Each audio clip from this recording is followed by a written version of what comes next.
Ma đạo tổ sư Hồng Đậu. Lam Phong Cơ tay cầm tỵ trần, phong thái ung dung đứng trên cây cầu đá vắt ngang sông Dương Tử. Đôi mắt lưu ly nhắm hờ, mặc kệ ánh nhìn của người qua đường, đương xôn xao bàn tán vài ba câu tiên tử hạ phàm. Y đứng đó rất lâu, lâu đến nỗi chân muốn dính chặt đất luôn rồi. Tuy trên mặt không thể hiện chút biểu cảm nào, nhưng nếu ai để ý kỹ sẽ thấy bàn tay đang chắp ra sau lưng y liên tục hít co rồi duỗi. Tiết trời đang độ vào xuân, sông nước Giang Nam trên đà thay da đổi thịt. Những cánh kim tinh trắng muốt đổi thành màn mưa bụi lất phất. Cái lạnh cũng ít se sắc hơn. Trên sông Dương Tử, người người ngồi thuyền mua qua bán lại lớn tiếng không ngớt. Hai bên bờ, nhà nhà mở cửa nghênh đón lộc xuân. Hồng đậu đang mùa chảy bông ra trái, sắc đỏ son ánh rực cả một vùng ô trấn. Giang Nam nổi danh non trùng nước biếc, thỉnh thoảng còn được chấm phát bởi vài câu hoang ca, ý vị, mê tình trải dài lênh láng, khiến người nghe không khỏi gợn sóng lòng. Hồng đậu sinh Nam Quốc, xuân về trảy bao nhiêu cành, mong người hãy đưa tay hái, đậu này một nỗi tương tư. Lam Vong Cơ nghe tiếng hát loáng thoáng bên tai, liền chậm rãi mở mắt, nhìn về phía bờ bên trái, nơi hàng hồng đậu bám rễ nghìn năm đương triệu nặng hoa quả. Chợt nhớ, cách ngoài Tây Môn Vân Thâm Bất Tri Xứ, chưa tới chục sải tay cũng có một vườn hồng đậu. Hồi y còn nhỏ, trong một buổi sáng đầu năm được huynh trưởng dắt tay đến Lam Thất, Thịnh An thúc phụ. Lúc đi men theo bờ thành phía Tây, bên tai loáng thoáng vô số tiếng nữ nhân cười đùa to nhỏ. Y nhìn sang huynh trưởng, chớp mắt ra vẻ tò mò, thì được nghe kể chuyện xưa. Vài trăm năm trước, tổ sư Lam An cùng đạo lữ đi chu du khắp thiên hạ. Sau cùng thấy ngọn núi này linh khí ngút trời, quanh năm cô tịnh, bèn quyết định dừng chân xây dựng đạo quán, thành lập môn phái, lấy tên là Cô Tô Lam Thị, dần dà trở nên dương quang phát đại. Qua một thời gian, người này truyền tai người kia đồn đại về địa linh nhân kiệt xứ Vân Thâm. Sau cùng, có một nhóm cô nương dưới trấn rủ nhau đến trước Tây Môn, chôn mầm hồng đậu, nhờ tiên khí phù hộ đường tình duyên suôn sẻ. Chuyện tới tai tổ sư, ông bèn sai môn đồ đi bứng lên, nhưng càng bứng lên bao nhiêu thì càng nhiều người ươm xuống bấy nhiêu. Cứ bứng một thời gian, sơ sẩy sao để sót vài hạt nảy mầm, mà theo gia quy Cô Tô Lam Thị, phàm là thịt sống hay cây cỏ đều không được sát sinh. Cho nên nếu đã lỡ tạo mầm thì đành phải để yên đó. Năm tháng thôi đưa, gần 100 cây hồng đậu trổ lớn, vươn nhánh cao chót vót. Xuân về đơm hoa kết trái, nhuộm đỏ một mảng trời. Rất nhiều người hào hứng đi hái hồng đậu làm vật dụng đem bán, hoặc tặng tình quân, buôn chuyện cười đùa huyên náo. Năm Lam Vong Cơ lên 4, chăm học chữ nghĩa, có đọc qua một vài điển tích, trong đó có tích về cây hồng đậu. Ngày xưa ở nước Nam có một đôi phu thê, vừa cưới nhau chưa được bao lâu thì người nam nhân phải ra chiến trường. Nữ nhân ở nhà ngóng trông trượng phu mình mòn mỏi hao gầy. Mỗi khi nàng khóc, nước mắt theo nỗi nhớ rơi xuống đất hóa thành cây hồng đậu.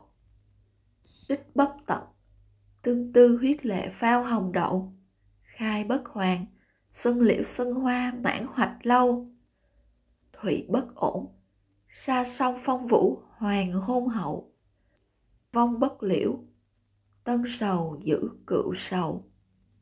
Điểm qua ý nghĩa bài thơ, trong lòng Lam Vong Cơ nổi một trận bài xích. Tuổi thơ y vì mối tình ngang trái của cha mẹ mà không được nếm trải hơi ấm gia đình, đem mất mát của bản thân xây thành định kiến. Những bài thơ này, cả tích cây hồng đậu kia, đều là chuyện vụn vặt của nữ nhi thường tình, sớm chẳng bận lòng đến. Muốn lãng quên lời xưa của cổ nhân, tương tư là nỗi nhục không đáng nhắc. Từ vết sẹo thở nhỏ đó, Lam Vong Cơ nghe thúc phụ khuyên răn tuyệt đối lánh xa chốn trần tục, càng không muốn dấn thân vào ân ái tình trường. Trong mắt y, một là Lam gia, hai là thiên hạ. Hành hiệp trượng nghĩa là điều nên làm, quyết chí phi tiên là việc cần xem trọng. Những chuyện còn lại đều như hoa trong gương, trăng dưới nước, bi hoan ly hợp, tựa bình thủy tương phùng. Người xưa có câu, tâm sinh tướng, dần già ai gặp qua Lam Nhị công tử ở xứ Vân Thâm đều bất giác liên tưởng tới vị tiên nhân ẩn mình trong biển mây mù nơi tiên cảnh. Đạo bào trắng phiêu phiêu theo gió, trên tay bạch kiếm tinh quang, sau lưng dắt thất huyền cầm, phong thái như lan như ngọc. Lam Vong Cơ năm 10 tuổi đã bày tỏ lập trường, chuyện ta quản, chuyện ngươi quản. Đầu độ gia huấn mà trưởng thành, là tấm gương sáng cho toàn cõi chân tu, cũng là người có khả năng bạch nhật phi thăng nhất. Y không thành tiên thì ai có thể nữa đây, là câu đúc kết lại toàn vấn đề. Nhưng mà phàm đã gọi trần gian là bể khổ, thì làm gì có chuyện dễ sống đến thế. Nhất là trời xanh vốn đối đãi chúng sinh muôn phần bình đẳng. Thấy Lam Vong Cơ ưu việt kiệt xuất, bèn dày công bày binh bố trận. Tử ải kiếp này y phải trải qua chính là ải tình. Năm 15 tuổi, y gặp được ý trung nhân của đời mình, tên Ngụy Anh, Ngụy Vô Tiện. Ấn tượng đầu tiên của Lam Vong Cơ về Ngụy Anh là tùy tiện. Tính cách hắn giống với tên Linh Kiếm, lúc nào cũng bày vẽ nghịch thiên nghịch địa. Mang thân là khách sinh dự thính, lại ôm bia gia quy 3.000 điều răn dạy, quẳng ra sau đầu. Còn rõ ý chống đối Lam Khải Nhân, một hai gọi lão già thúi, khiến ông tức run người. Tối ngày rủ bè kết cánh, hết chập chỗ này đến phá chỗ kia. Lam Vong Cơ thân là chưởng phạt, phải đỏ mắt canh kẽ, cũng tỏ thái độ ghét bỏ ra mặt. Nhưng mãi về sau, khi ngồi ngẫm lại chuyện xưa, mới nhận ra bản thân đã nhất kiến chung tình với Ngụy Anh. Vì ngay giây phút thấy gương mặt mi hoa nhãn tiếu đó, y đã động lòng, hơn nữa còn rất sâu đậm. Một Lam Vong Cơ, một trung vô nhân, một hào quan quân bất thị ái phong trần. Từ lúc nào đã để mắt một người, muốn đặt hắn vào nơi y có thể nhìn thấy mà âu yếm cưng chiều.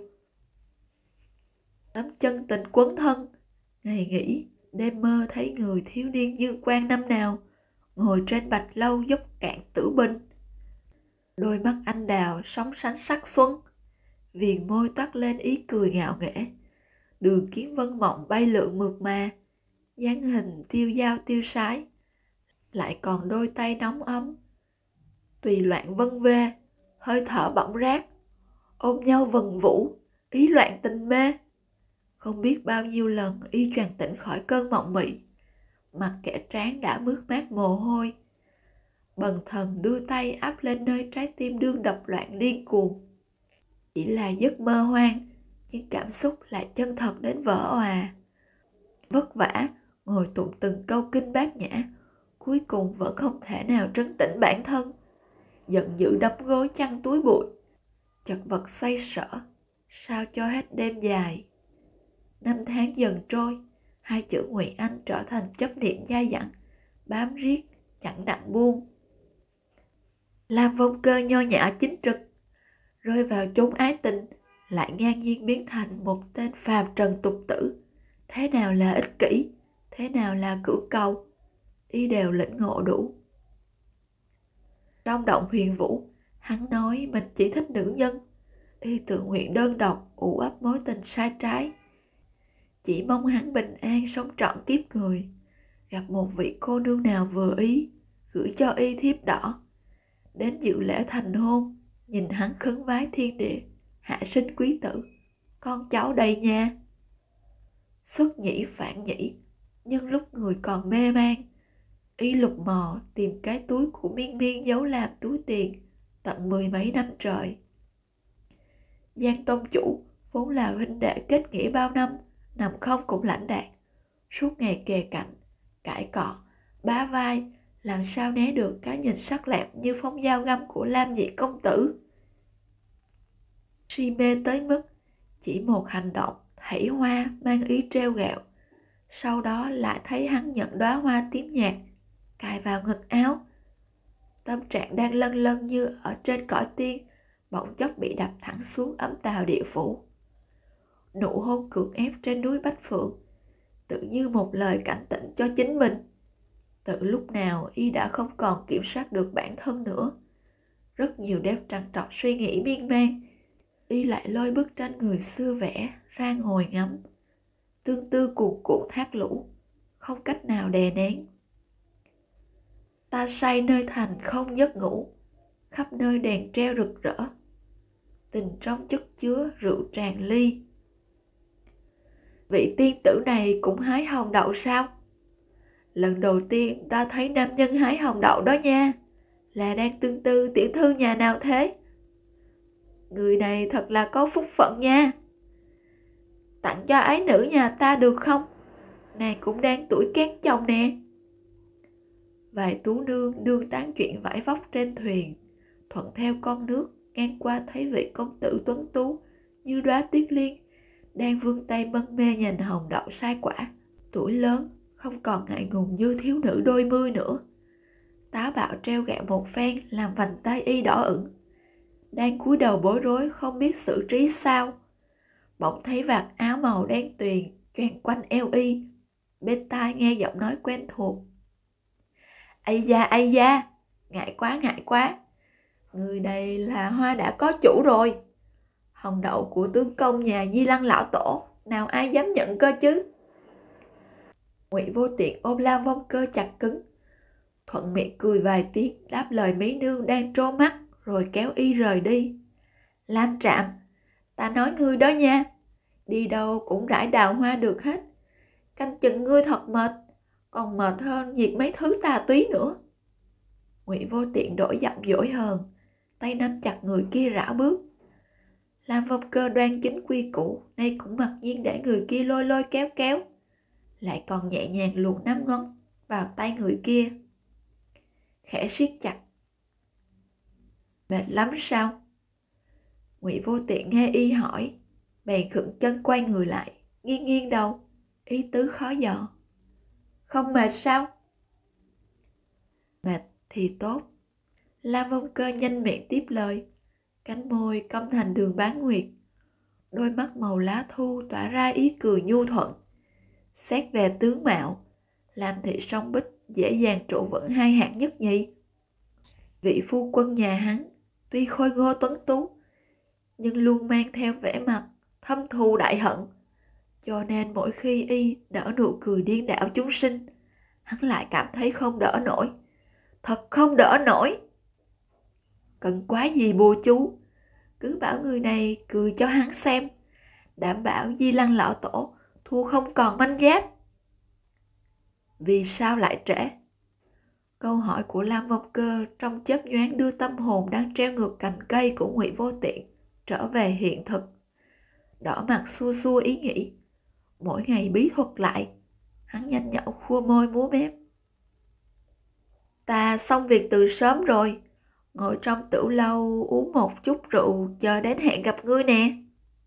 Nhưng mà có chút chuyện phát sinh nên tới muộn. Ngại quá, để ngươi chờ lâu. Thấy y nhướng mày ý hỏi xảy ra chuyện gì, hắn giả lả cười. Móc ra trong ngực áo một chuỗi vòng tay được đớp bằng vài hạt tròn đủ kích cỡ to nhỏ, thoạt nhìn trông rất lộn xộn. Hồng đậu định tinh, ngươi chưa nghe qua sao? Ây da, Hàm Quan Quân, ngươi đúng là thật vô vị, không hiểu chuyện phong tình thế thái. Lam Vong Cơ ngây ngốc nhìn Ngụy Vô Tiện, cầm lấy chiếc vòng cẩn thận đeo vào tay mình. Hồng đậu nặng trĩu tương tư, đưa tay hái, đưa tương tư cho người. Làm sao y lại không biết ý nghĩa hồng đậu? Đã từ rất lâu về trước, có một người đứng trên Tây Môn Thành, đưa mắt dõi theo bóng lưng một người rời đi, nương theo năm tháng bể dâu, chờ đợi người ấy quay về. Nghĩ lại quãng thời gian đằng đẵng đó, không phải y chưa từng nghĩ tới hai chữ bỏ cuộc. Chỉ là trong lòng cứ canh cánh, nếu đợi thêm một chút thôi, chỉ một chút nữa thôi, người ấy nhất định sẽ trở về. Thành ra cứ một khắc rồi lại một khắc, ẩn nhẫn kéo dài tận 13 năm ròng. Chờ đến rệu rã, chờ đến mỏi mòn, chờ đến héo hon, chờ đến khắc khoải. Tay này đã bao lần khước từ hồng đậu, chỉ muốn nhận của người đã cách biệt âm dương. Y vươn tay ôm hắn vào lòng, gục đầu trên vai lặng lẽ khóc. Những giọt nước mắt uất nghẹn, dải dầu rơi xuống vòng hồng đậu trên tay, lóng lánh như châu ngọc. Hồng đậu chín rồi, người đã đến hái, tận tay trao gửi. Nỗi tương tư khắc khoải, cuối cùng cũng được hồi đáp. Một cái kết trọn vẹn dẫu có muộn màng. Năm nào cũng tặng ta, được không? Ngụy Vô Tiện bị người kia ghì chặt, đương đắc ý, tính giở trò chồng ghẹo, nhưng thoáng nghe tiếng sụp xịt. Trong lòng bất giác nổi lên tư vị ngọt ngào. Rất nhiều lần hắn thấy La Vong Cơ ngẩn ngơ ngắm những nhành hồng đậu, nghĩ là y thích. Nhưng lúc chia làm hai ngã để đẩy nhanh tiến trình công vụ, hắn cố ý hoàn thành xong phận sự càng sớm càng tốt, rồi tranh thủ ngồi ở tửu lâu đục hạt sâu chuỗi. Mấy cái trò nhìn tưởng chừng dễ ợt, ai dè hết đục trúng tay lại sâu trật mấy bận. Mãi mê quên mất giờ hẹn, cất công biết bao nhiêu mới xong, rồi lật đật cong chân chạy, thầm mắng bản thân vô dụng. Ngờ đâu Lam Trạm chịu nhận cái vòng xấu xí đó, còn cảm động thế kia, vậy là tốt, đúng không? Mang chút đắc ý nhỏ, hắn đưa tay vỗ vỗ lưng người, giọng điệu đầy nuông chiều. Được, năm nào cũng tặng, ngươi thích thì năm nào ta cũng hái, đục thành vòng tay nè, xúc xắc nè, trâm cài nè, còn có thể làm bùa hộ thân nữa. Nhưng mà ta làm thì ngươi phải nhận đó nha. Bên tàn cây hồng đậu, một thân bạch y lặng lẽ ôm một thân hắc y đang nói liên thuyên không dứt. Bóng hai người quấn lấy nhau, dưới ánh hoàng hôn trải dài xuống mặt đất, hợp lại thành một, quyến luyến không rời.